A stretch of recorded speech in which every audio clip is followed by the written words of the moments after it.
Hello and welcome to the third episode of Total Pod Mode. My name is Will and I'm joined here by my good friend, co-host and fellow gaming enthusiast, James.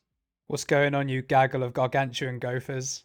How are you feeling today, James? Little sore, if I'm being honest with you, but otherwise not too bad. It's a good sore, so I can't really complain. So how comes? You've been working out? Yeah, gym sore. Hitting some numbers, trying to do shit, so... Getting those gains, it's got to be done. Gotta chase the gains, get on that gain train, motherfucker. How about you, man? How you doing? I'm doing good, man. I was a little tired earlier. I did have a late night last night. I stayed up until about 3 a.m. trying to complete your Borderlands challenge. But I'm feeling really great now. I drank like 9 espressos, just finished a McDonald's, had a milkshake. Oh shit, man, is that healthy? I mean, are you feeling all right? Oh no, man, it's fine, don't worry. The sweating and chest pain stopped a while ago now. I mean, that's not a good thing. How are you alive? It's fine, man. Once we start the pod, I doubt I'll even notice the pain in my left arm. I mean, that doesn't sound too hot. Do you need a doctor or some shit? No way, man. I've even got bath salts for later if you notice me start to drop off. Please tell me that you mean smelling salts as in like ammonia, and for God's sake, put that shit away. Oh shit, yeah, you're right. I think smelling salts is what the guy was selling out the back of Holland and Barrett's. Holy shit, man. Anyway, James, that's enough rambling. Let's let the listeners know where else they might be able to find us. You can, as always, find the podcast on Spotify, Apple Podcasts, and pretty much anywhere else you get your podcasts by searching for Total Pod Mode. We also post regular video content of our playthroughs, stream highlights, as well as the podcast on our YouTube channel, Total Pod Mode. You can also find us on Twitter by searching for @TotalPodMode, all one word. Or you can find me at WhoDaFunk on Twitter, and I'm also on Twitch under twitch.tv/WhoDaFunk. That's WHODAHFUNK. And you can find me on Twitter at Mr. Bames, all one word. And I'm also on Twitch under twitch.tv/MrBames_TPM. And if you go there right now, you'll see some excellent content. Excellent lack of content. Yeah. It's a very tidy workspace you've got going on over on your Twitch portfolio. I mean, it's incredibly clean. No one can have a go at me for having a messy Twitch channel. With all that said, James, let's get on with the show. Sounds good, man. Okay, James, so as you know, we like to start off every episode, our first topic, with a quick catch-up between the two of us as to what games we've been playing this week. Why don't you go first? No worries, man. So I haven't really played a huge range of games this week. I mean, there's only really 3 that I probably want to talk about. Randomly, at the start of the week, I played Titan Quest, the Anniversary Edition. Oh, right, okay. I feel like that name does ring a bell, but I haven't actually played it before. Definitely not. No, so it's I'm sure there's a name for the genre of games that I'm just forgetting, but it's kind of like your Diablo type game. You're sort of looting ARPG. Top-down isometric views, but instead of being abilities and cooldowns and yeah, things all like that good stuff, yeah. But instead of being sort of set in a demonic scene like the Diablo series, it's based on Greek mythology, and I think it sort of follows Sparta and things like that. Right. For example, I've met General Leonidas. Nice. So it's kind of, I think it's got some historically accurate people in there. But I mean, I've got to say, I didn't really get very far in it because I spent probably way longer than I should have achievement hunting for. There's an achievement for James, you filthy achievement whore. yeah, no, it's true. I can't deny it. There was an achievement for going from level 1 to 2 without taking any damage, and you'd be surprised how hard that is. Okay, and how long did this take you then to do that? Oh man, it was a good couple of hours. Yeah, I think I've got like 6 or 7 hours total playtime in the game, and like at least two and a half of those were trying to get this achievement. So Did this actually involve you just repeating the same section over and over again, essentially yeah. restarting the game over and over, trying to get that perfect run Yeah. through the level? And there was a couple of times where I thought I'd done it, but the achievement didn't pop, which means I must have got hit. Like a little status effect lingering in the background or something. Something maybe. like that, and like because your health regens quite quickly after combat. Yeah. I got hit by like one thing and then didn't notice. Right. Okay. So I actually ended up having like strats and things, and there were reset points. It ended up being like a challenge run almost, but a really mini one, and not very entertaining, if I'm being honest with you. It essentially just involves buying a bow at the start and then just getting lucky with the enemy spawns because they're random each time. Okay. So the bow, does that just allow you to deal with enemies from a distance so you don't risk Exactly that. physical? Right, okay. Like you start Okay. off with just a knife, but the first few enemies are distracted by a horse, which is exactly as weird as it sounds. But they're running around trying to chase this geezer's horse, so you can just go in and attack them. Oh, right, okay. They just all aggroed for some reason on this poor horse, and you're just free to backstab, Exactly essentially. that, yeah. Unless you really make a meal of it, and then you can actually have one of them attack you. But I mean, what did this horse do to deserve this treatment? oh, I think that these were just they were satyrs or satyrs or however you pronounce it. So I don't think there was any rhyme or reason to it. I think they just wanted this guy's horse. Really wanted the horse, wanted to Yeah. murder the guy's horse. Well, I mean, they were definitely attacking it, so yeah, I guess so. Yeah, so no, I played that for a bit. You know, it's quite good fun. The irony was that literally the night before, I had uninstalled two other games like that, which is Grim Dawn and Path of the Exile or Path of Exile. Those are two titles that, once again, I'm familiar with but haven't played myself. Yeah, no, both very good, but I literally uninstalled them because I thought, right, I need some space on my PC, and I'm not playing these games at the moment. Then the next day, I literally installed Titan Quest and played it. Hmm. So very weird. I wanted to take you back actually because you mentioned that the game was set within the Greek pantheon, and I was curious as to what sort of enemies are you fighting. Immediately, I'm thinking very much kind of God of War type enemies, Minotaurs, Hydra, maybe some sort of like sand enemies, things like that. What are you fighting?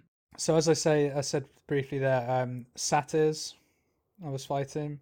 It's kind of like a minotaur, but a goat rather than a bull. Oh, right, okay, yes, Yeah, yeah, so I know what you they're like mean. goat Yeah, men. What else have I fought? Warthogs. okay, Uh, well, classic. the Yeah, classic. everyone. Yeah. Why do warthogs get such a bad rap in video I don't games? know, man. It's like they're either a pet, like for your druid class in an old school like D&D type rules game, like a Neverwinter Nights if you're a druid or something like that, or they're just like basic bitch enemy number one that you have to kill in like your first mission. It's really weird. Or something that you ride in a mini game. I mean, I for one am fed up with the tokenization of warthogs in video games as being some sort of lesser species, and I think that we need to start doing something about that. So what I'm hearing there is you want some sort of warthog video game. I mean, it doesn't need to be a dedicated warthog game. I just think that we need to have, equal representation amongst warthogs and all land based mammals. I don't see why warthogs keep getting put down time after time. Hey man, you're probably right. Maybe petition to Peter, and I'm sure they might help you out with that. Oh Yeah, no, we'll give it a go. It's probably worth a shout. no. They'll to be fair, Maybe. they'll probably just be like, "Oh, don't put warthogs in games. It's cruel to animals." They Oh, don't like being digitized. And where do they get all this cow blood that they're splashing on people, James? That's what I want to know. oh I'm man. sure the cows aren't giving it up willingly. I I wasn't there, so I don't know. No comment, no Yeah. Sorry, Peter. comment. So was there anything else that you wanted to pick up about Titan Quest? I have seen that there. I think there is a Hydra boss at some point. Yeah, I there's would. gotta be. I It's mean, got to be. yeah. I wouldn't mind betting there's a Cyclops at some point too. Again, also wouldn't mind betting there's a Minotaur, but I haven't got that far. Hmm. Yeah, I'm trying to even think if I even beat a boss. Can't remember. Oh no, I did. I did beat a boss. Sorry, yeah, the boss. But the boss was one of them was King of the Centaurs or something, and one of them was this a satyr shaman. So it's kind of just upgrades of the enemies you're already fighting and things like that. So yeah, I did fight a couple of centaurs too. Just kind of, yeah, badass versions. I mean, King of the Centaurs is pretty good going. But really, that's all I've got to say about Titan Quest. It was a very much a sort of sporadic. I just fancy playing this sort of game. I've put it down already. I don't know if I'll go back and play it. But you know, hey, who knows? But outside of that, I also carried on my Thymesia run. Nice. Yeah, I've been looking forward to hearing how you got on with this. You've still been playing this. We're into our third week now, I think, of your progress into the game. We certainly So are. how have you been finding it? It's really good, man. It's very fun. It's enjoyable. It's I don't want to say it's getting easier. I think it's more I'm getting better. So I Yeah. mentioned I think it was on last week's episode. I mentioned that I'd done sort of one of the first main bosses, and I found the difficulty spike between phase 1 and 2 really tough. Yes. Yeah, I remember. Since then, I have probably fought another four bosses, and I did Okay, you're making some good progress there. yeah, and I did three of them first time. Right. Okay. So how are you finding it in terms of difficulty now, given that you've completed three of them first time? Does it still stand, your opinion, or? getting to the levels are still relatively tough. Like the way the enemies are spread out is challenging in the sort of way that a Souls game would be, in terms of, there's ones hidden around the corner that can then ram you with their spear. There's some sort of bigger enemies that sort of take more hits to take down, and they're in conjunction with smaller mobs that come in and sort of run at you off screen and things. So it's got that challenge to it. But I must say, I'm finding the bosses a little easier now. The most recent boss I just fought was very, very predictable. It's actually the tutorial Right. boss that you fight again. And, it was very well telegraphed, especially in phase one. I mean, that seems like the fact that you're coming back to a boss is quite a recurring theme in some of the other games that are like it. We've said from the beginning that this is a Souls-like title, and I do distinctly remember you telling me in the first episode that you had just that encounter where you'd actually died to the initial boss. But yeah, so you're finally come back for vengeance now, and it's taken you roughly how long to get there? I've been playing for somewhere between 7 and 8 hours total. Okay. And when I finished that last boss, I got the little pop-up when I got teleported back to the hub world, saying, I think you've completed all your memories now. Like, are you ready to go into your final one? So I don't know if that means I'm near the end of the game or not, or if it's sort of a bait and switch type deal. But Yeah, well, they make it look like it's coming to the Yeah. end, and then kind of, oh, actually, that was just the minion of the true dark dude. Exactly. I haven't watched the video, but I've seen a video of a world record speed run 18 minutes for this game. Okay, So I do wow, okay. wonder whether but it's glitchy. There's still bugs. It's still early. So it might just be that there's glitches that you can do that. But if the next section that I go to and the next level I finish is the final level, I can see how someone might be able to speedrun it that quickly. Yeah. But hey, man, I'm there for it. It's really good fun. It reminds me more of Bloodborne than it does of Dark Souls in terms of the combat. There's quick steps. Is there guns? There is guns, isn't there? Not exactly. No, there's no guns, but you can parry by throwing feathers at people.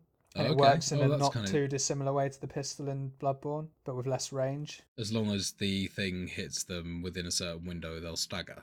Yeah, that sort of thing. And I think it's also only on critical attacks. So it's very obvious when an enemy's going to do a critical attack, and then you can interrupt it by doing that.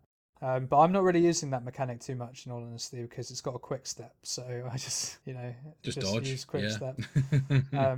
But no, man, I thoroughly recommend it. I'm sure that I'll give it a bit more of a deep dive explanation once I finish it, and I can give my full opinion. But so far, I think it's really good. Definitely worth buying day one, as I did. I don't regret that decision at all, and worth the wait, because I'd actually been looking forward to it for a significant number of months since I discovered it. So yeah, very happy with it, man. Very happy. I don't know about you, but Thymesia actually kind of snuck up on me. I wasn't really aware of it myself, actually, until you'd mentioned it on the first episode of the pod.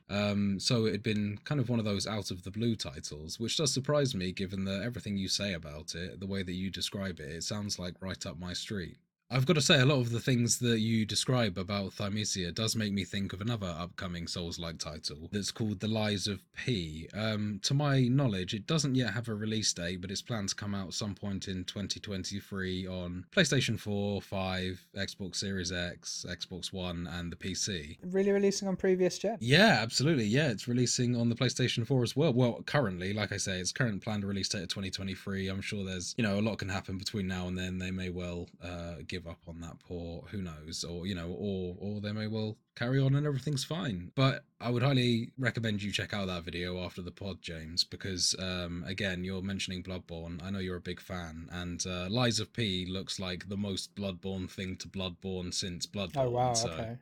Yeah, I mean, if you're into Bloodborne, if you're thinking Thymesia reminds you of Bloodborne, I'd like to see you after you've. I'd like to speak to you next week after you've seen the trailer for Lies of P. We can maybe talk about that a little bit then. I'll be sure to check it out, man. That does sound right up my street. Interestingly, you mentioned other Souls-likes that are due to come out soon. There is also another one that I'm aware of, which I'm not sure you've heard of, and I say Souls-like with a slightly sort of reserved tone, because I'm not 100. Knowing who made it, I'm not 100% sure whether it is going to be like a Souls-like. But it's called Steel Rising. Steel Rising? No, that's completely escaped me as well. So, if I'm not mistaken, it's made by Spiders, who are the same people that made Greedfall, which, as you know, I really enjoyed Greedfall. Yeah, yeah.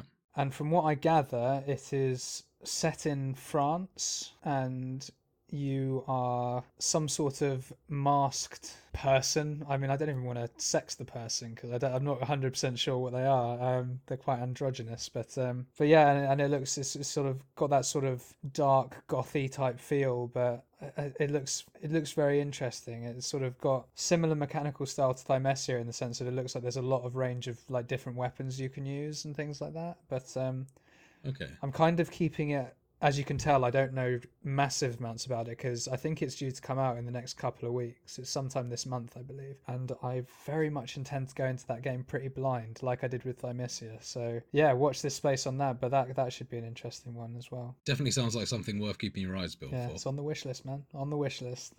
Did you have any other games that you wanted to talk about this week? The only other thing I've played this week was I've played a little bit of Tetris Effect, which is something that I sort of periodically go back to. I had it on Games Pass initially on my Xbox, but then I saw it on Steam sale. I forget which one. Very rarely goes below 20 quid. Why do you reckon that is? Stingy game studios not wanting to discount a classic. It could be that. It could also be something to do with because the whole game has got. I mean, the soundtrack is just excellent. It might be something to do with like artist rights or some sort of thing like that. Because like there's some really good tunes on there. Hey, they got to get paid, those Tetris composers. Well, that the guy that made Tetris made no money off it, which I always find crazy.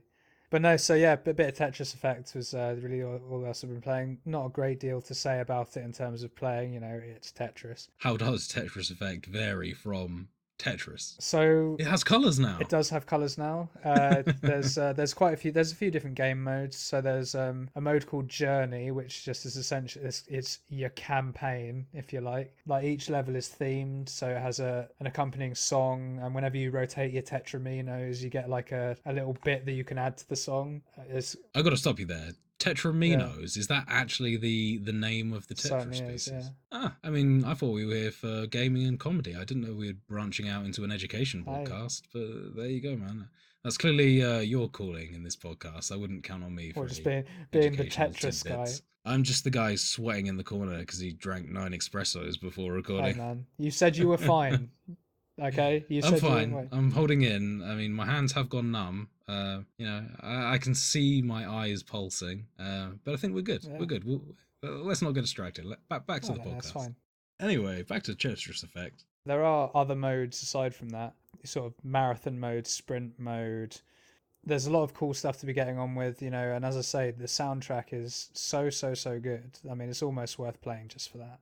Have to play in headphones. You can't be playing straight from the speakers. I'll probably keep dipping in and out of Tetris Effect. It's one of those games where you're not going to play it for days and days on end necessarily, but always good for. I mean, I've always loved Tetris, even from the Game Boy days. So, and hey, I like the soundtrack on that one too. But that one can make you go insane if you listen to it long enough. At least in Tetris Effect Connected, it's sort of there's actually some tunes and stuff. So, but that's me, man. That's pretty much all I've been playing this week. How about you? Outside of challenge mode, which I imagine we'll get into later, what else have you been playing? Well, no, you're absolutely right. Before we get ahead of ourselves, there has been very little I have played this week other than Borderlands. So I won't, obviously, we'll wait until the time to discuss our challenge before we get onto that. The only thing I have done that's of any note this week, other than obviously playing through Borderlands, was watch Rings of Power just no longer than about an hour and a half ago.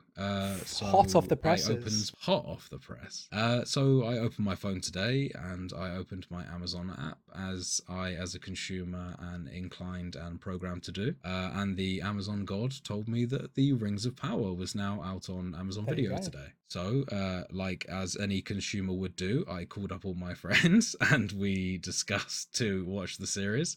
And so I sat there with 2 good friends and we watched our way through the first episode. Shout out to Liam and Jem. Sup, boys? So we got through the first episode. I don't want to sort of go too deep into it, but I got to say, I like what I saw so far. The introduction in the first sort of 20 minutes was fairly action packed. It seemed like they used CGI well, but it was also quite evident from some of the scenes early on that they were using quite a few practical effects as opposed to computer generated imagery. The orcs that I did see looked really Nice. good.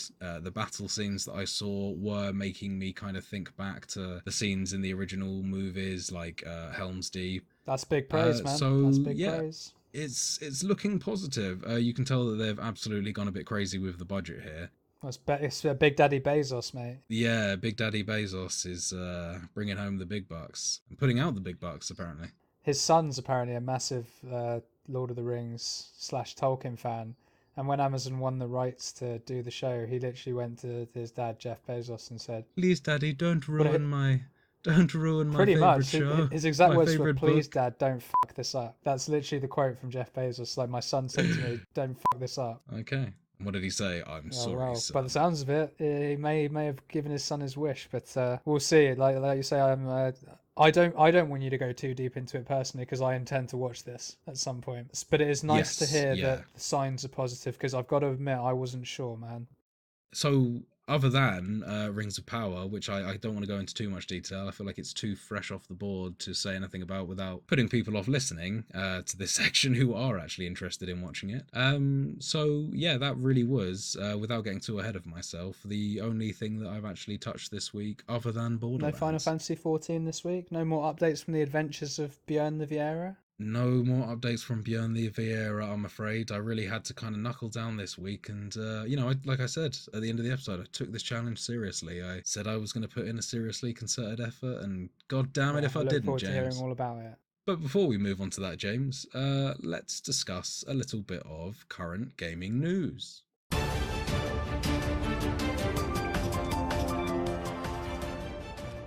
This week in gaming news, I read an article that said that the UK's competition regulator, Competition and Markets Authority, has raised concerns about Microsoft's $68.7 billion deal to buy Activision Blizzard. The CMA warned that the Xbox owners' proposed takeover of the company could substantially lessen competition in gaming consoles, multi-game subscription services, and cloud gaming services. What do you make of that, James? I mean, off the bat, I don't really understand what the big deal is. I mean, for as long as I can remember, you've had exclusives, and whilst I understand that Activision Blizzard own Call of Duty and World of Warcraft, you know, two of the biggest sort of multi-platform. Well, World of Warcraft isn't really a PC exclusive, but Call of Duty is certainly one of the biggest cross-platform titles there is, I'd say. And so I do understand from a keeping the marketplace fair perspective that there might be some concerns there, but at the same time, I don't believe there's any confirmation from Xbox that they'd be looking to make it exclusive, nor do I think that it is in Microsoft or Activision Blizzard's best interest to make them exclusive. And given that Phil Spencer's mantra on gaming is typically we want people to be playing games in our ecosystem, but we want everyone to be playing with everyone, I don't see them making them exclusive, particularly such big cash cows. But hey, I don't know enough about this story to comment, so maybe there's some meat that you can get into that will help us make sense of this. Well, it's interesting that you mentioned Phil Spencer. He's actually been quoted on this particular subject saying, "We will continue to enable people to play with each other across platforms and across devices. We know players benefit from this approach because we've done it with Minecraft, which continues to be available on multiple platforms." It's also mentioned in the article that the next Call of Duty title is due to release both at the same time on PlayStation as well as Xbox. Phil Spencer is also quoted as saying, "As we extend our gaming storefront across new devices and platforms, we will make sure that we do so in a manner that protects the ability of developers to choose how to distribute their games." So it sounds, exactly as you said. It's very much in line with his previous statements. He's very much sounding like he's sticking to the ethos of gaming for all, which is reassuring to hear in this. I think that I suppose some of the concerns raised by the CMA are probably over such large acquisitions that Microsoft has made. As you've said, rightly so. Call of Duty is absolutely one of the biggest cross-platform game franchises out there. You couple that with Bethesda, who are responsible for the Elder Scrolls series, Fallout. Doom, as well as Fallout, Dishonored, plenty of popular titles that, there's absolutely scope for sequels and things like that. That, if Xbox wanted to, I assume they would be within their rights to make Xbox exclusives. So I feel like this is less about the reality of a monopoly over some of the largest gaming franchises. I think this is more about the potential for a monopoly should Xbox chose to impose that on the players. Yeah, and I think that's why it's probably correct that the CMA are looking at it. Um, do I think it's an issue? No, I don't. I don't think it's an issue at all for the reasons I've stated already. I don't see either Xbox, Microsoft, or Activision Blizzard seeing any sense in making Call of Duty Xbox exclusive. I think you cut out half, if not more, of your market because I do believe the PlayStation player base is slightly larger. Agreed, you're shooting yourself in the foot Yeah. there. There's absolutely money to be made, and it seems to be insanity to restrict it to purely the people that are playing Xbox and I assume PC. Yeah. Well, You would have to assume you PC. have to There's assume no way it's PC. not coming. Yeah, But no, I mean, I see no reason to have any worries about Call of Duty. As you mentioned Bethesda, I can see some Bethesda games becoming Xbox exclusive further down the line. Like, if there's going to be a Fallout 5 at some point, don't be surprised if that's Xbox exclusive or yeah. is a yearly timed or something like that. Elder Scrolls 6, don't be surprised if that's a yearly timed exclusive or Xbox exclusive. But something like Call of Duty, no chance. I will be staggered if they make that an exclusive anytime soon. I mean, if they were to flirt with the idea of exclusivity on Xbox, the onus would be back on PlayStation to sort of maintain the caliber of exclusive titles that they've had on the previous generation. They would really need to pull something out and make sure that PlayStation 5 was a real generation to remember because of the titles exclusive for that generation. Yeah, but they both need to fuck off with this. Just stop exclusives. Let's all be able to play Yeah, everything. I mean, we're in a relatively privileged position that we own PCs now, so we're kind of not really affected by it so much anymore. not so I much. mean, it's No, still it's there, actually more. but If anything, it's Sony the one that's meaning that we're affected by it more now yeah, because they're again restricting what's yeah. available on here. It's not like Last of Us 2 has made its way to PC, or every day I touch wood and pray to the gods that Bloodborne somehow makes an appearance. Oh, please, I'm just watching James put his hands together please. now and close his eyes. Bloodborne and Demon Souls. That's all I want. Just give me Bloodborne and Demon. I don't even care if there's a Bloodborne 2, honestly. Just give me Bloodborne I and don't even care if PC. there's Demon Souls. I just need I Bloodborne. mean, if we're being real, yeah, Bloodborne's the main one. I I don't want would to love to push play it. Demon Souls, the remaster. I'd love to play, but I don't want to push things with the Miyazaki gods, but I'll take just Bloodborne. yeah, wow. It doesn't even need to be up-resed, please. I just need to play Bloodborne in like a In 60, it's just solid 60 frame rate. FPS. Just give me I'll 60. take a solid 30 at this Oh point. yeah, that's true. Yeah, just Bloodborne on Steam, please, please, please. So very quickly, back to the news around the Competition and Markets Authority. Due to the concerns that the CMA has raised about the deal between Microsoft and Activision Blizzard, the two companies now have 5 working days to submit proposals to address the concerns. If suitable suggestions are not submitted, the deal will be referred for a Phase 2 investigation, which basically means an independent panel of experts will examine the issues in more detail. So, it sounds like that's essentially just the next stage of investigation, that's the next stage of escalation.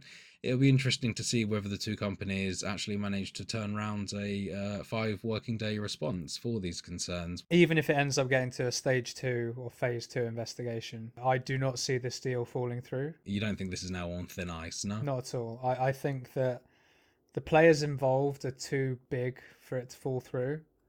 I think where there's money, there's a way, unfortunately, in the business world.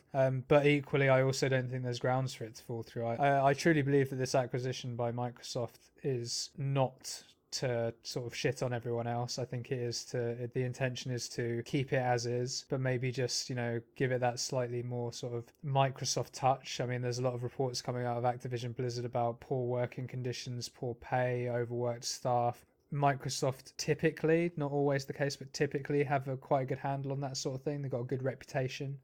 They've obviously spent many years now building up their portfolio of studios. Obsidian's now under them. Obviously, they got Bethesda recently, and now this. And they seem to take quite a hands-off approach in terms of leaving their studios to kind of do their own thing in a lot of ways. For better or for worse. I'm now just considering that it was also announced today that the Halo co-op campaign for split screen, I think actually just the Halo overall co-op campaign, has actually been cancelled by 343 Studios. So they did absolutely promise that I think it was Halo 5 did not have co-op, or at least it only had online only co-op and not split screen co-op. They did promise shortly after that every Halo title going forward would indeed have split screen co-op, only for them to fall at the first hurdle and not deliver that on their next venture into the Halo series. But the whole Halo Infinite thing was kind of a mess anyway, wasn't it? I've heard mostly good things about the campaign, but the multiplayer, particularly issues around progression, leveling up, and unlocks and things like that, seem to be where most of the issues are at. That and also lack of content. I mean, Forge mode is still not released. It's taken them so long to release, the kind of the fractured experience anyway. Multiplayer came out way before single player, but one thing after the other. But I think outright cancelling something is not a good sign for this. Especially game. couch co-op, which a lot of people were up in arms about the sort of the lack of two new titles that are coming out with it.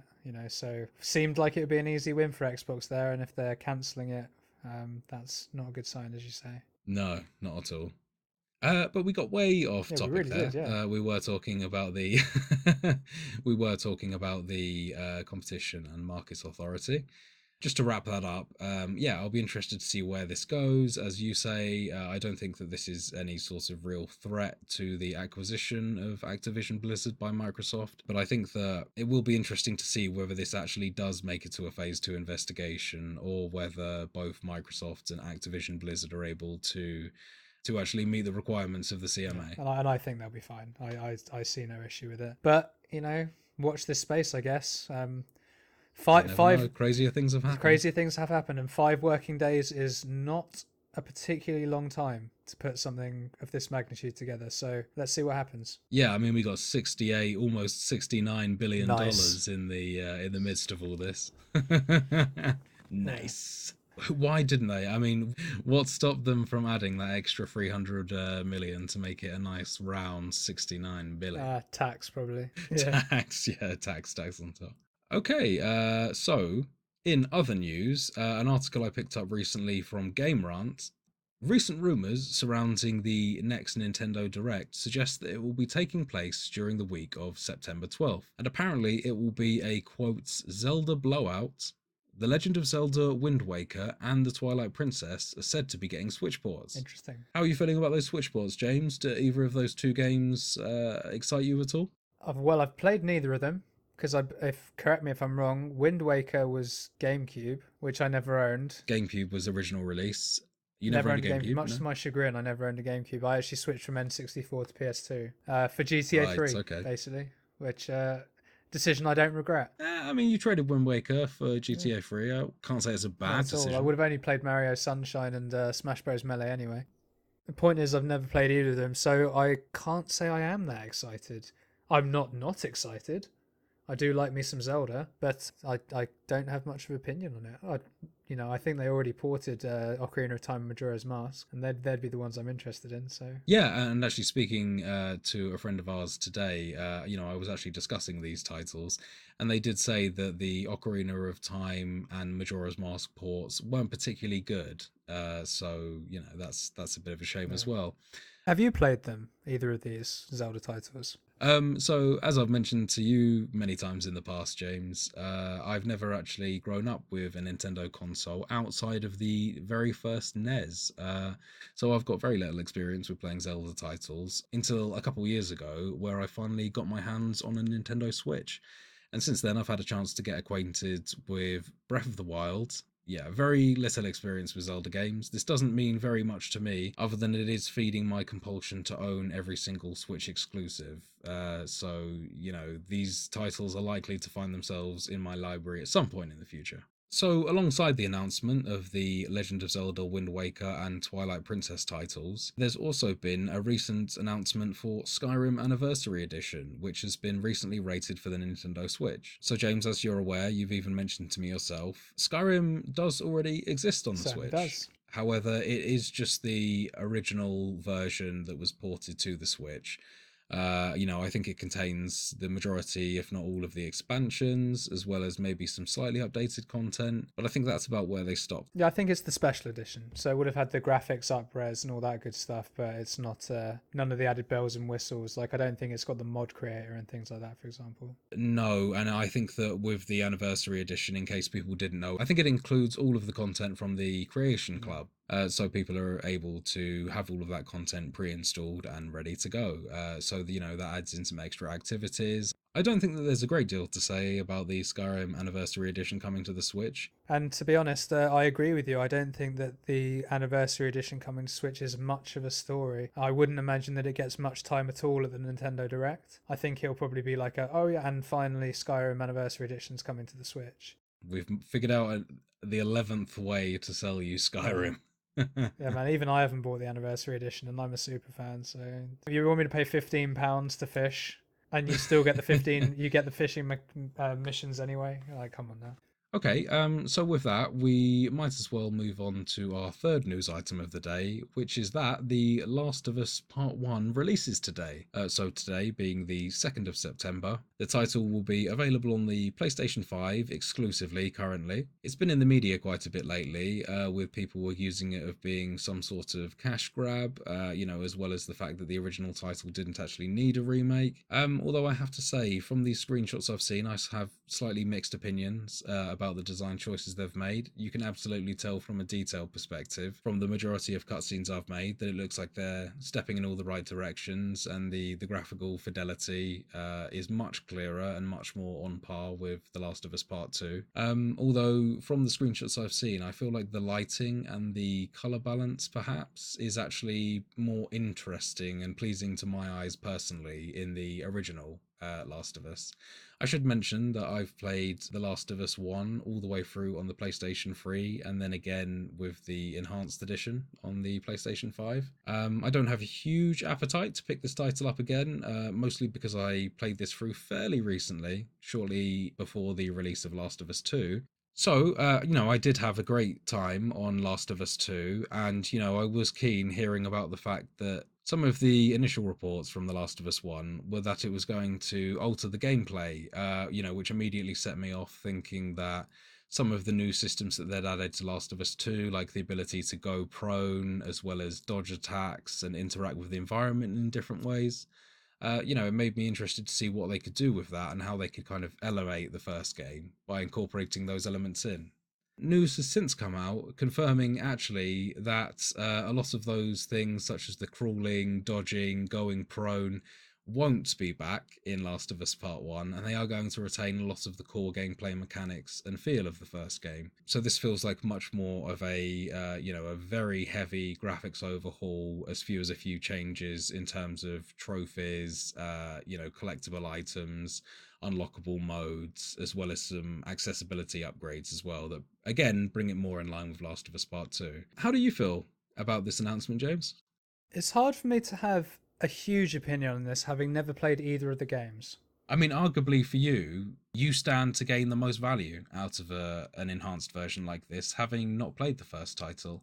And given what I've heard about it so far, it definitely seems like if you were to want to start the Last of Us series from the very beginning, it sounds like it would be more worthwhile playing this remade edition as opposed to the first title or the enhanced edition. It may well be, man. I've got to be honest again. Potentially a trash take here. Last of Us really doesn't interest me all that much. Oh wow! So, okay, well, yeah, right. Me, right? I mean, I know the stories. I know all the stuff that goes on. But I've seen the first one especially. I've seen gameplay, like from watching friends play and stuff like that. Looks really clunky. Looks kind of boring, if I'm honest. Really? Yeah, See, that's such an interesting take. I think this is a trash take. I got to be honest, because I find you're telling me the control scheme in the first game's good. Yes, absolutely. Like, honestly, Really? the first title to me had some of the most fluid gameplay in terms of mantling, hopping over objects, going into covered combat, and it's only improved in Last of Us 2. I mean, at this point, I've got to urge you, James, to let me break out my little pen and paper here. I'll scribble this down Oh, perhaps for a gamer challenge at some point. You're going to have to eat your words here and play Last of Us 1 or 2.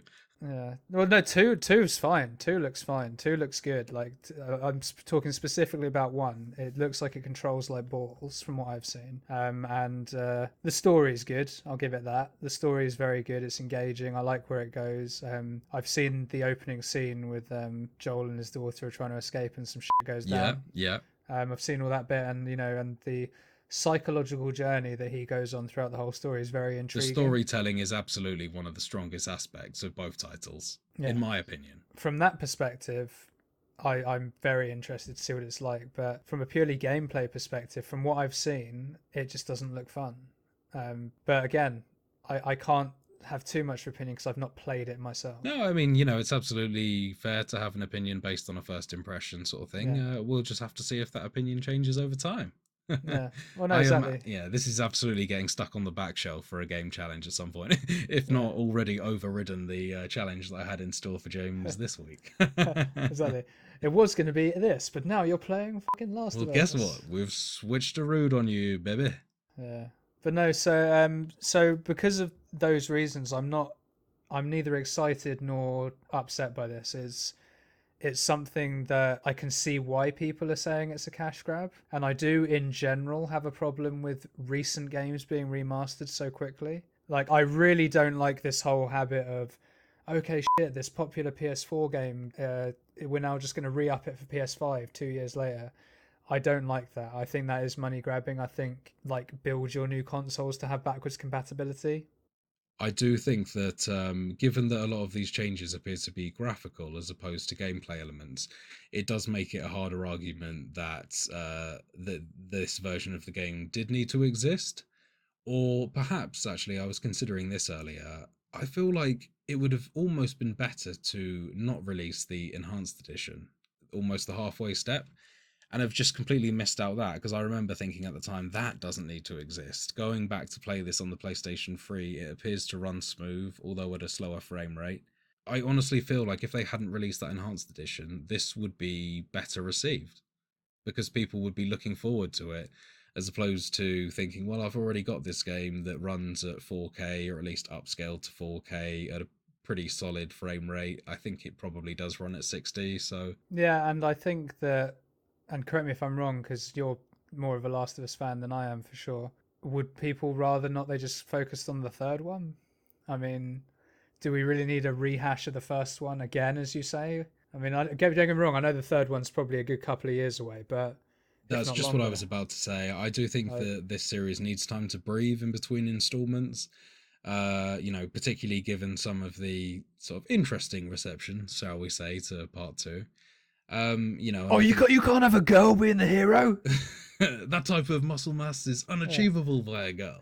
There's no way she'd have been able to keep her mass in a fucking like apocalypse world. No Oh way. man, I don't like to use God, the word, but so many incels upset over their lack of games that they needed to take it out on a female video game antagonist.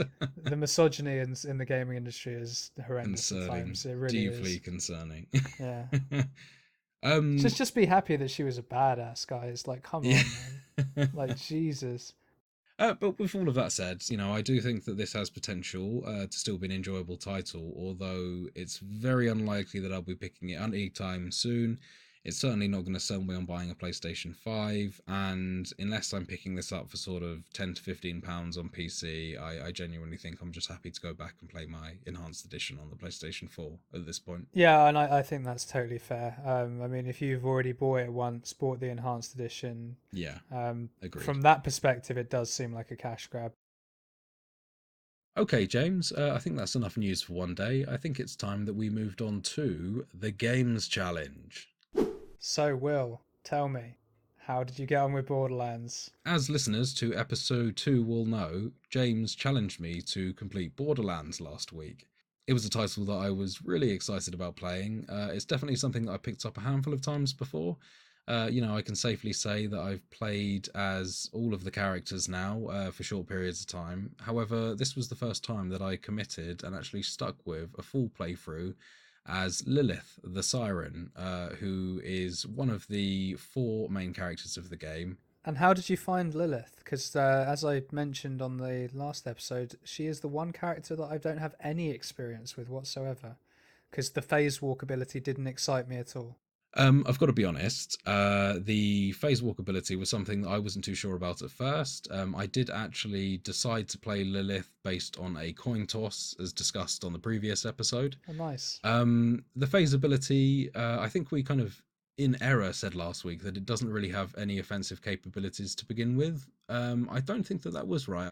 I think it starts with a very minor damage burst when you enter your phase and when you leave your phase. You can usually stay in it for around 3 or 4 seconds or something like that, although upgrades can extend that time. But whenever you press the button to activate it and press the button again to exit it, or the timer runs out, then you'll send out a little shockwave that damages nearby enemies. Okay. And I since upgraded that through playing the game to emit electricity. So the whole time I'm in the phase, the sort of 3 or 4 seconds that I'm invisible, anyone that I come into close contact with while I'm in my phase ability, I can then charge with electricity. And I also upgraded the ability that on entering and exiting my phase, I also cover everything around me in acid. So I would essentially develop 2 status effects that I could inflict on people on entering and exiting. And it essentially led to this gameplay loop where I'd encounter a lot of players, I would activate my ultimate, quickly run around the battlefield, zipping between them all, and then try and end up right back at my start point, at which point I could exit my phase, everyone's being electrocuted and burned by acid, and then I can kind of mop up at the end. So, yeah, a really enjoyable playstyle. Definitely something that I hadn't encountered before at all in Borderlands. And you could have both those effects. Were neither of them part? Because typically you can have one effect that's your element thing that the name escapes me right now. So I think you mean elemental artifacts, and you're I absolutely do. right. Thank you. One of those I was actually making use of, so that was the one that I was using to inflict the acid damage. Right. I'd also increase my melee ability so that I could inflict acid damage on any one of my punches. So this was a real kind of just absolute mayhem of elemental effects popping off. It's also smart because the acid will melt armor and the electricity will melt shields, so you're pretty much covered all bases there. Exactly, and then as if I didn't have it all covered, I also had an ability where whenever I killed someone for the next few seconds, I emitted flames, which meant that anyone chasing after me or that had come near me was then also instantly getting burned.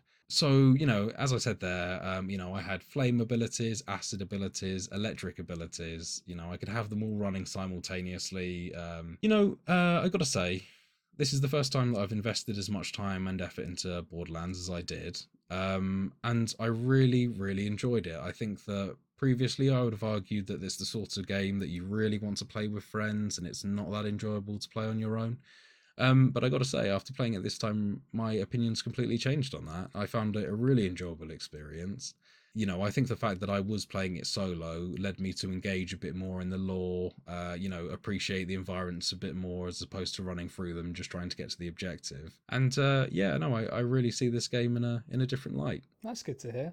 Because as I said last week, it's one of my favorite. Well, it's one of my favorite games, but it's my favorite Borderlands game, comfortably. Like it's not even close. The way the characters all react to one another. I think it's got arguably the best four characters. Having played all the other ones, I mean, shout outs to Salvatore and Axton from Borderlands 2. They're excellent as well. And I suppose a little shout out to Claptrap, the Claptrap you can be in in pre-sequel, but yeah. not brilliant. But I'm glad that you ended up having fun because I too had a similar thing with Borderlands, where you think, oh, this would be so much better multiplayer, but then you do get into it solo, and it actually ends up being a pretty fun game.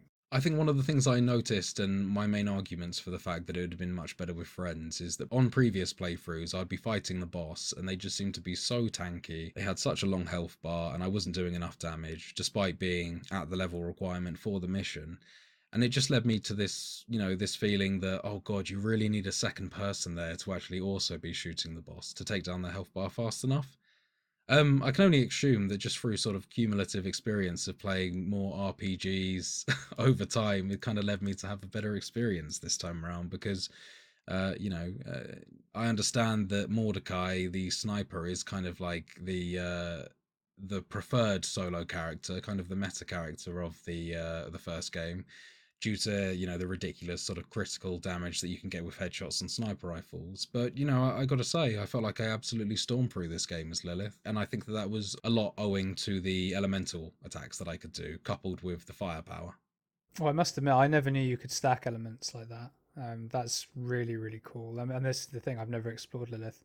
I found that, so I did my most recent solo playthrough with Roland, and I found that very good because you have the turret, so you can chuck the turret out, it distracts enemies, can pick off some of the weaker ones, and then you're good to go. What I will say is, after playing Borderlands 1, I'm very, very much interested in getting into Borderlands 2 and pre-sequel.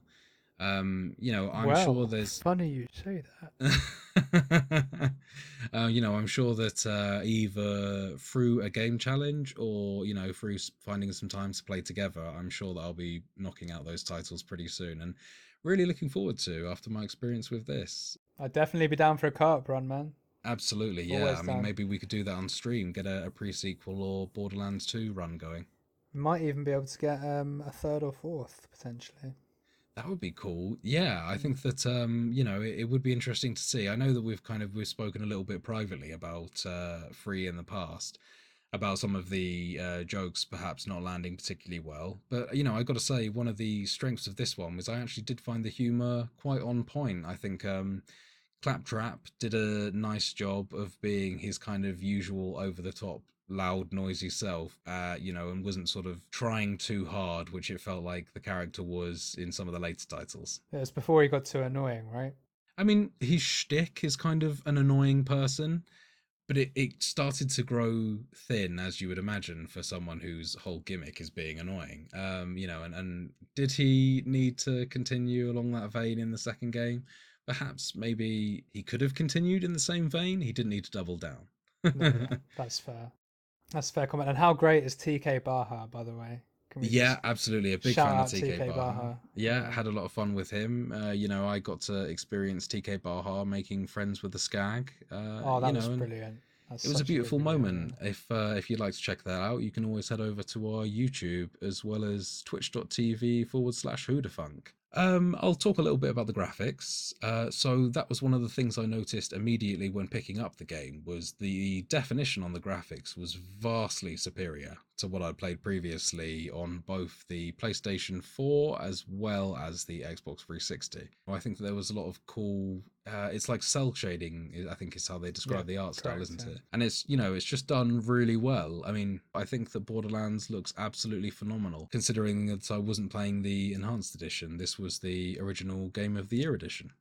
Yeah, and I think honestly that probably comes down to what you said earlier about how previously when you've played it, you're sort of rushing to the next objective. Because I agree that the worlds are very detailed, particularly when you get later into the game into sort of more Iridian territories. The way that Mm. that Iridian architecture sort of spikes out of the ground and things like that is it's really cool. I mean, I think that the dungeon design was actually really well done. I think that this game could perhaps be accused of looking a bit samey. There isn't, I would say, a huge difference in some of the biomes that you encounter. They're kind of more like tweaks to the biome, save for a few specific areas, as well as the Iridian caves. Those can be quite noticeably different to the rest of the game.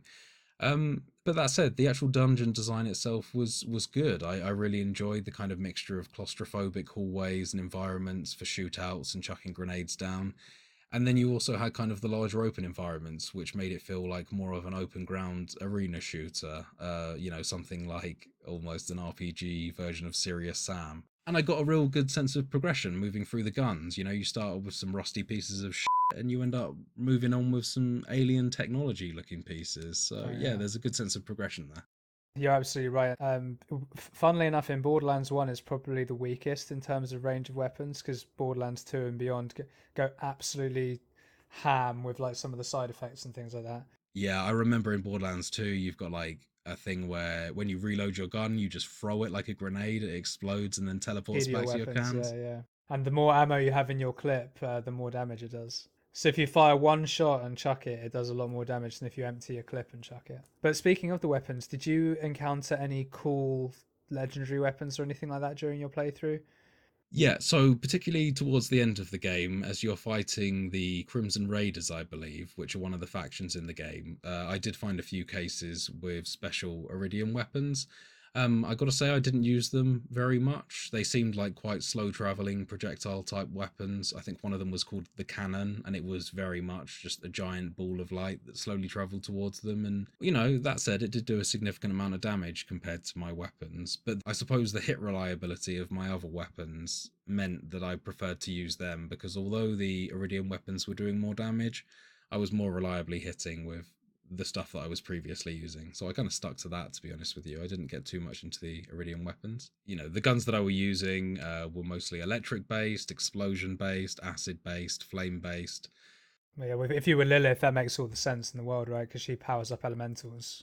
Exactly, yeah. And also the skills that I'd selected in my tree increased my elemental effect chance as well. So, everything was really vibing. And, I was having real fun putting together that build with so many elemental interactions going on. As an aside from that, I've mentioned a lot of positive things that I enjoyed about the game. There were some annoying bits of the game that I'd like to mention as well. I got so fed up of Claptrap appearing in my intercom every time I transferred to an area saying, hey, by the way, did you know Shep Sanders has new missions for you at the something something bounty board? There are new Hey, missions available for you on the New Haven Bounty Board. hey, did you know what's the name of the guy that gives you the catcher ride? Scooter. Scooter, that's it. Hey, did you know Scooter wants you to do a little something something for him in the Badlands? Or like, Yeah. Helena Pierce has got more missions for you at New Haven. Yeah, And yeah, yeah. it was just constant, all the time that I wasn't accepting these missions at bounty boards and speaking to NPCs. I had this goddamn annoying robot in my ear telling me that they had missions for me. Yeah. I do get that it's a good system for letting the player know, hey, by the way, if you haven't done these missions yet, or if you're not drawn to them by a waypoint, if you do go here, there is a load more missions for you. It works well. They just need to cool it with the amount of times that you hear the same message. And That's again, this is horrific. probably not a problem that you would encounter if you were playing the game through sort of, at a reasonable pace. But, hey, Daddy's got a challenge to beat. And, well, spoilers now. I'll just go ahead and say I did indeed beat the challenge. So then now the cat's out of the bag, I suppose I can move on to some of the later bits of the game.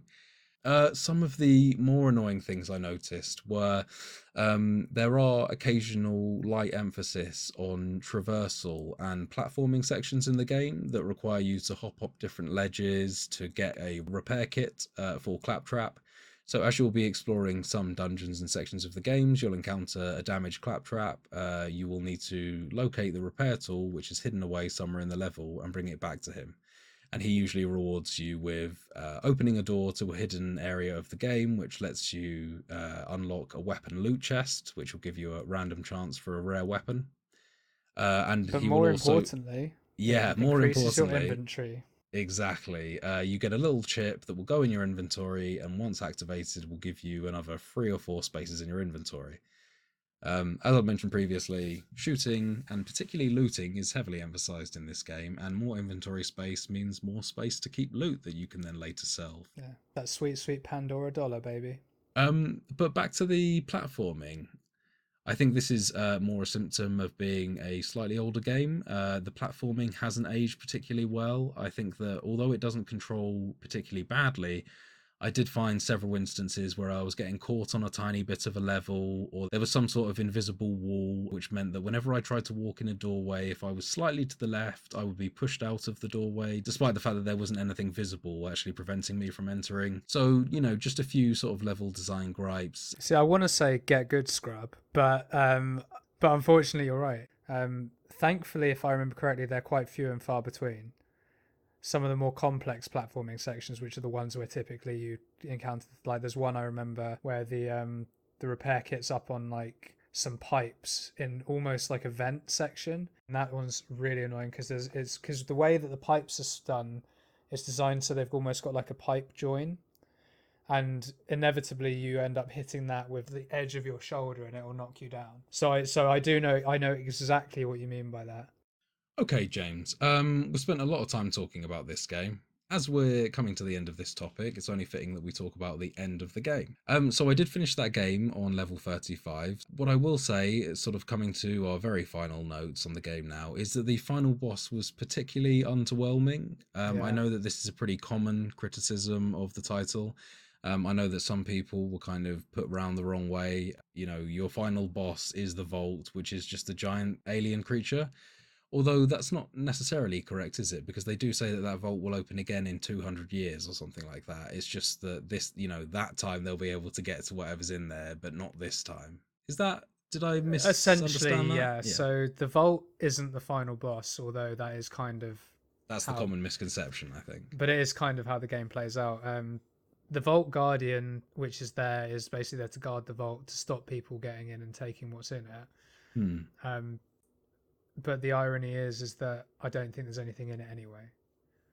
Ah, okay, Like, right. The you know, Iridians were just playing a little you on well, no, Pandora I think inhabitants. it's either that or it's going to be something like it's Iridian tablets and things like that. There's not going to be treasure like you'd expect. It's what Iridians would consider treasure. Exactly, and so they put the big old Iridian guy. I think it's called the Destroyer. Yes, the final mission is called Destroy the Destroyer. Yeah. So they put that in there to guard it and stop it, stop it getting into enemy hands and things of that nature. And yeah, the vault only opens once every 200 years. You have to charge the key. It's a massive rigmarole to get in there. You kind of expect that you're going to get like a really cool item at the end of it, or something really sweet, like shed loads of money or something like that. But yeah, it kind of just doesn't really pan out that way, and it is a bit of a disappointment. It's first time I played through the game and got that ending, I was very disappointed. The second time it hit better for me, and I think it might do likewise the more you play it, but it is just a disappointing boss fight as well. I think you even commented on your stream that you couldn't believe how quickly you got it down to half health. Yeah, I was really surprised. I mean, there were a few close calls during the fight where I went down, but I was able to sort of revive myself using the second win system, which essentially means that if you manage to kill an enemy while you're in a down state, you automatically revive with sort of a portion of your health back and your shields back. But it really wasn't that challenging. There were absolutely much harder boss fights, I think, actually. One of the earlier boss fights that I streamed that I think was maybe Sledge. It was either Sledge or potentially Flint. I found that more challenging than the final Destroyer boss fight, where I essentially just hid behind a column and shot it in the eye a bunch. This massive, giant, glowing weak spot. Yeah, no, I remember finding the Rat Hive harder. The Rat Hive was a really fun boss fight, and I think that was actually probably the coolest boss in the game. I really did enjoy that one. I thought that, yeah, a giant sort of behemoth boss that was also shooting out mobs that were fairly easy to deal with, not too troublesome. Yeah, and it's just it kind of, if I seem to remember the first time I played the game, it took me by surprise as well. It comes out of left field a little bit. You sort of enter that area. I forget, it's like one of the last two areas that I think, and it's, if I remember, it just sort of walks out, and then you're just like, little cutscene. You start killing the rack, and then you get closer to it, and then it's just like, it's a really good boss, really fun, and very different to the other bosses you find in the game. Most of them are humanoid. Okay, I think that we've pretty much exhausted the topic of Borderlands now. I really don't have anything much more to say other than the fact that I really enjoyed my time playing it. Thanks very much for setting this as a challenge for me over the last week. I completed that bad boy in about 16 hours and 6 minutes, which I'm feeling pretty good about, I gotta say. Oh, nice, man. That's really good. I'm glad you enjoyed it, and I guess that makes it 1-1, doesn't it? 1-1, absolutely, 1-1. 100% start for both of us as well. That's always a good sign, isn't it? As one of the final parts of our challenge section, it's time for me to unveil my challenge for the next coming week. So without further ado, James, my challenge for you to play this week is...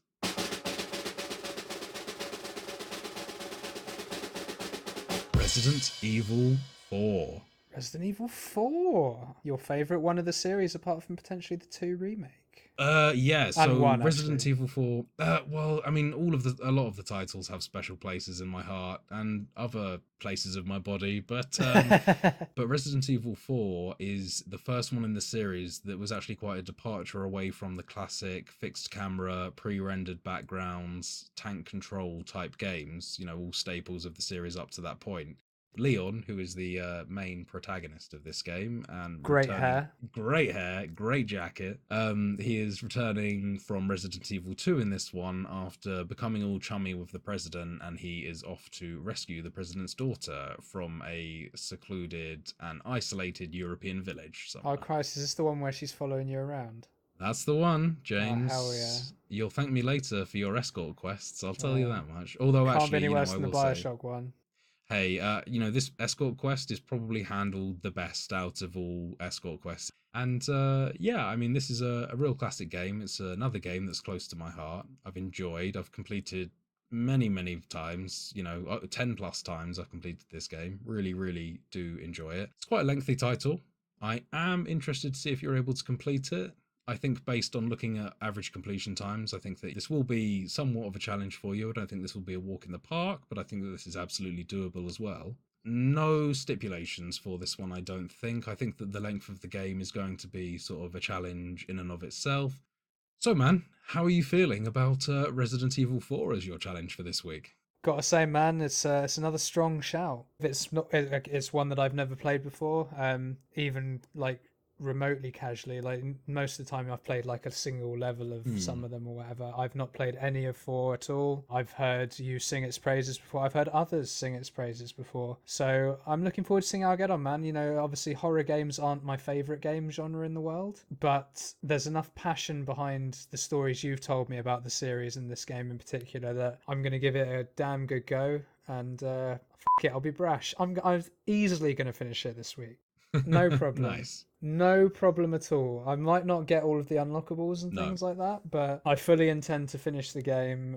Yeah, I'm going to give it my all, and we'll see if I can get to 2-1 and put the pressure back on you at the next week. Absolutely. Okay, James, with that, I think we've come to the end of our Games Challenge segment. I think it's time to move on to the closing of the podcast. Closing of the podcast. So, James, what have we learned today? Well, I learnt I might have to eat my words about The Last of Us if it ends up being good. Everyone, drop into James's DMs and Hey, tell him what you the think about gameplay looks his boring. I'm trash opinion sorry. on Last of Us 1. Controls look clunky. Story, great. The rest of it, not sure. But I've never played it, so who am I to say? Have you learnt anything this week? Well, I suppose on that same tone, we've learned today that Last of Us 1 is actually, as of now, available on the PlayStation 5. I don't own a PlayStation 5, so I don't really know what to do with that news other than to think, great, at some point it may find its way to PC and be heavily reduced on a sale, and I may consider picking it up at some point.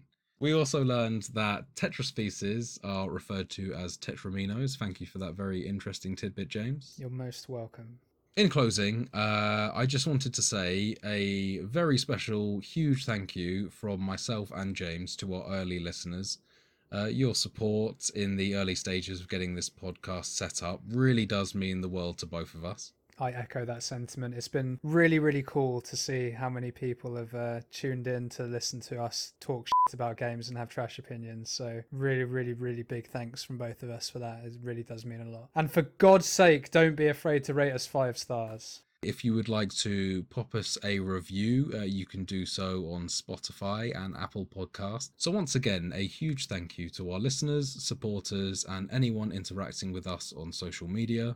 With all that said, one last time, you can find more episodes of the podcast on Spotify, Apple Podcasts, and pretty much anywhere else you get your podcasts by searching for Total Pod Mode. Remember, we also post additional regular video content of our gameplay challenge footage, Twitch stream highlights, as well as the podcast on our YouTube channel under Total Pod Mode. You can also find us on Twitter by searching for @TotalPodMode, all one word. Or you can find me at Hoodafunk on Twitter, and I'm also on Twitch under twitch.tv/Hoodafunk. That's WHODAHFUNK. And you can find me on Twitter at Mr. Bames and on Twitch at twitch.tv/MrBames_TPM. where I promise there will be some actual fucking content at some point, hopefully in the next few days. Great. Okay. Thanks, everyone. Until next week. Thanks again for listening.